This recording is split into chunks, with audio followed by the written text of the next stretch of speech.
So if you're a Bible follower, you read the Bible, it talks about the promised land, who it was promised to. It's pretty clear. It's not just pretty clear, it's absolutely clear. So the truth is, if you went with the Bible, there's no debate here. Now, if you don't want to use God and don't want to speak about any holiness, then frankly, then nobody has any right to anything. There's no Jews, there's no Christian, no Muslims. But if you want to go by God and use it from a religious context, there's a Bible. And that Bible proceeds and is actually the source of both the New Testament and the Quran, and they don't contradict it. So I'm not really sure how that works itself out, even though I do understand that there's a philosophy, ideology behind this, that from a Muslim perspective, at least a big part of Muslim theology is that the Muslims need to rule the world because that's what God wants. He chose them after the Jews had failed and the Christians had failed. You read Sayyad Qutb and some other of the modern Muslim fundamentalism, the fathers of Muslim fundamentalism. This is essentially what they say. And that's why there's a certain sympathy in the Muslim world, even though many will say October 7th crossed the line, went too far, but the general sympathy of understanding that this country called Israel needs to be, God wants it to be, the sovereign control under the Muslims is really quite predominant, more than most people know. So when you're dealing with such a challenge, you're dealing with a religious war. The Western world doesn't like to acknowledge that, but it's very, very obvious that that's the case. I understand the arguments of colonialism and apartheid and genocide and open-air concentration camps. They're all nice Madison Avenue lines. It's very clear what they want to trigger in the Western mind. But this goes much deeper than that, because these battles did not begin in 1948, and they didn't begin in 1967, they didn't begin in 1973, and they didn't begin in 2023. You want to go back? Don't go back conveniently to a part of history. Go all the way back. And look, as I said, the battles have raged. I've written a lot about this. I don't want to really go into the theology of it right now. To me, it's more of an update. But there's another thing called in military strategy is this. People cry about the death of civilians. I also cry. Civilians on any side, whether it's on the Jewish side, Muslim side, Christian side, or anyone in this world. Obviously, anyone that's a decent person, a civil person, is going to cry for the death of any innocent man, woman, and child. Frankly, I even cry for those that are not innocent. A death is a death. And I cry, why did they have to come to a point where there was no choice but to kill them in self-defense? That's also a source for tears. Yes, the Nazis did terrible things to the Jews, but I still cry, not because I have compassion for them, because it's sad that humans could have gone to such a point of savagery and behavior that beyond that was subhuman, sub-animal. However, when people bring upon themselves certain things, they become a threat to others. What do? Why do we put people in prison? Because we want people to be controlled? No, because they're a threat to others. It's as simple as that. So in the laws of war, there's one little common sense. It's called surrender. You want to stop the killing of surrender, unconditional surrender. When Japan did that in World War II, when Germany did that, the war stopped. That's how you end wars. You simply unconditional surrender. And the victor dictates the terms. And you release all the hostages. And you disavow any connection to anything, the calling of destruction of any other people. And you'll have peace. This I have not seen in any media. Nobody writes this. Nobody says, that's how ceasefires are done. Now, this is complicated because there are hostages, innocent hostages, and nobody wants them killed. But they are being used as pawns, and we have to figure out what to do. So, the battle continues to rage. So let me share with you on the spiritual side of things. People are still in some shock, even though time has passed. There's a lot of confusion, a lot of uncertainty. What's going to happen? let's say Israel does its job and eradicates any threat, that this can never happen again. A big if, but let's say that happens. But you still have an environment where young children are being taught the virtues of martyrdom, the virtues of trying to destroy a Jew or Israel. That's still in the schools. So Hamas could be a distant memory. So there'll be the birth of some other movement. In other words, the real battle, my friends, is in the minds and hearts of our next generation. Now, I know I'm subjective. I speak as a Jew, as a lover of Israel. I'm not going to deny that. But I really believe I'm sensible enough to be able to understand that we're looking here for sustainable peace for all human beings. I mean, as we are, what do we say, suffering romantics, suffering optimists, like to believe that the world will come to a utopian stage of world peace and the eradication of all war. What will it take to get there? That, to me, is the ultimate spiritual war. It'll take to get there is when people understand that it's not about me. That if you indeed embrace something divine, something transcendent, something sacred, is that life is sacred. Everybody's life is sacred. And no person has a right to infringe on another person's life. You have a grievance, we find ways to air those grievances. I know it sounds simple, it sounds naive, but that's ultimately the goal. And I firmly believe it can happen. Religious wars, even though this is definitely a religious war, but they're not as common as what they once were. They ravaged Europe, and they ravaged the Middle East, and they ravaged Israel for thousands of years. But things changed. It seems like the last vestige is Muslim fundamentalism's need to feel that they need to own or feel that that's what God wants. But that too can be tamed.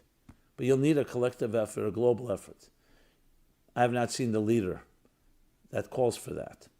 Everything is more firefighters, band-aids. Let's try this thing, let's try that. Nothing is really comprehensive and long-term. And I say this about Israeli leaders as well. This isn't just let's stop killing. Don't kill us. This is about a vision of the future of the universe. And what is that vision? That each one of us, 8 billion people, we're diverse, different approach to things, different personalities, different faiths and cultures and colors and creeds and language. And yet, we're all part of one cosmic choreography, where each of us an indispensable musical note in that large composition. If a few of us can embrace that, remember, 8 billion people on this planet are just 8 billion of a few of us. Just each of us multiplied by 8 billion. But we have to think in those terms. When I speak to my Muslim friends, what I say to them is, no, I don't just say don't kill. Make sure they don't kill people. I say, no, you believe in God? You believe that God wants this world to be decadent free? No corruption? Inspire. Bring light to the world. That's what we do.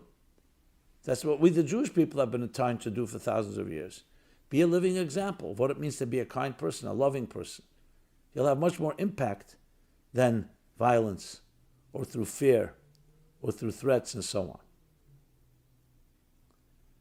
So the hope is that we'll find a few like-minded individuals, enough to tip the scale. And let those that want to remain toxic and want to remain locked in their stringent position, let them be exposed as such, but not mingle among the rest. Let's define who refuses to accept this concept that all people are created equal, and by the divine creator's he endowed each one of us with that birthright of freedom of expression and freedom of religion. And at the end of the day, we can complement each other. And indeed, if there's something that deserves to be corrected and repaired, let's find a system how to do that. That's the dream. That's the hope. That's the ultimate purpose and the ultimate victory of a spiritual war. That spirituality ultimately dominates. And spirituality, true spirituality, unites, whereas materialism divides. So that's a good segue to what I've been doing these weeks, is taking something from the Bible that we read during this time. And the story indeed continues. And it couldn't be more prescient, it couldn't be more relevant. When you read it, I continuously be amazed. I'm continuously amazed by the parallels. Battles are being fought. So we've talked about the battle between Isaac and Ishmael in the home of Abraham. A man of faith, a man of justice, a man of virtue, who pioneered the path that would lead to all the social justices and civil rights and everything we cherish today, all the values we cherish. It would take thousands of years. So the first battle, Isaac, Ishmael. The next battle, Jacob and Esau, the twin brothers. Another battle between two nations, between individuals that would become two nations. So there you have the parts, the pieces, the characters. You have the ancestor of the Jewish people. I go in that order because that's the first religion. The ancestor of the Christians, Esau, Edom, his grandson would be called Rome.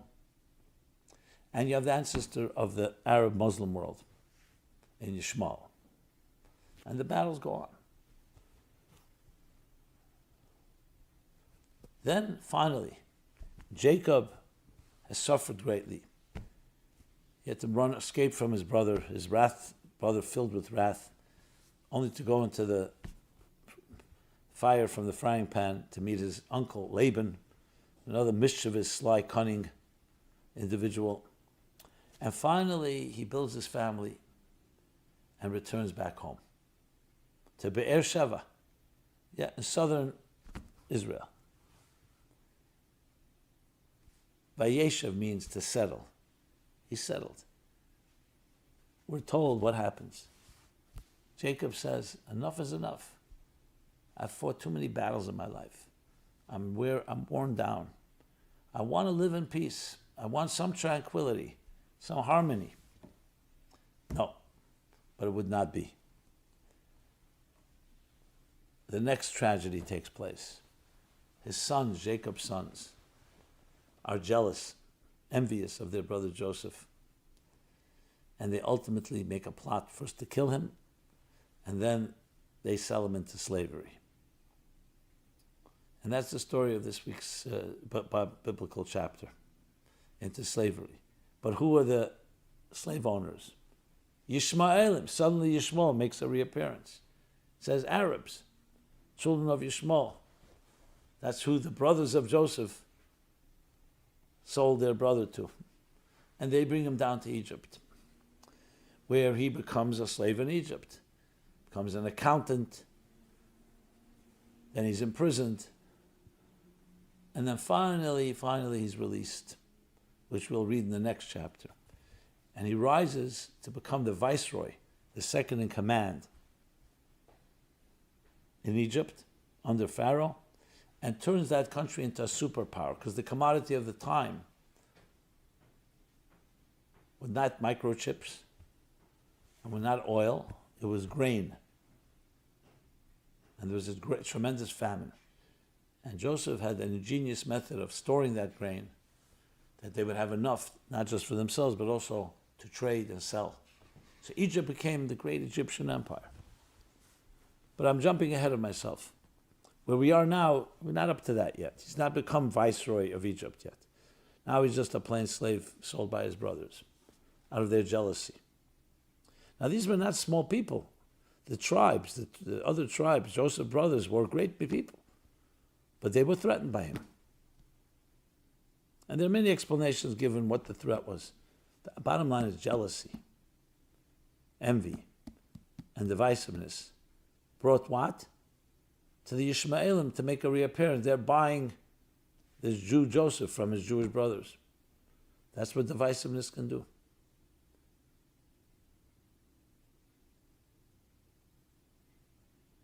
So the end of the story will be a great ending, but it's tremendous pain here. For 22 years, Joseph was gone. His father thought he was dead. So we all have the Joseph within us. We're thrown into a pit. We're faced with adversity. We're faced with Yishmaelim. We're enslaved. Not trying to point fingers and blame anyone, but often it comes from complacency, including the divisiveness I mentioned, and ends up resulting in things that are far, far wandered off far from where you intended in the beginning. That's what happens when mistakes are made. So when you think of the story that's unfolding in the Middle East, in Israel and Gaza, now that the war has resumed with the attempt of trying to eradicate the evil of Hamas, and I think to myself about Joseph. I think how his brothers, it wasn't the Yishmaelim, which were like what would be called today's modern Arab or Muslim, or the ones that initiated anything. It was due to the fact that among the Israelites themselves there was conflict. And conflict weakens you. We're all entitled to disagree. And I'm not suggesting Hamas and the criminals are over the hook. That's not at all where I'm going. I'm just saying there's a picture here. In our own personal lives, the greatest thing you can do is reconnect and reunite with your loved ones. There are people who don't speak to their siblings for all the right reasons, maybe. People with parents and children, spouses. There's plenty of issues that we have.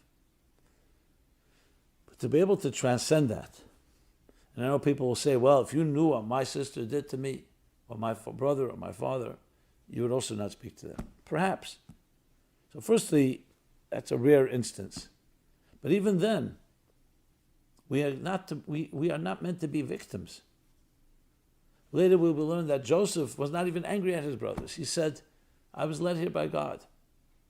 He surrendered to a destiny that he did not know where it was coming from. We don't know where our destiny is going.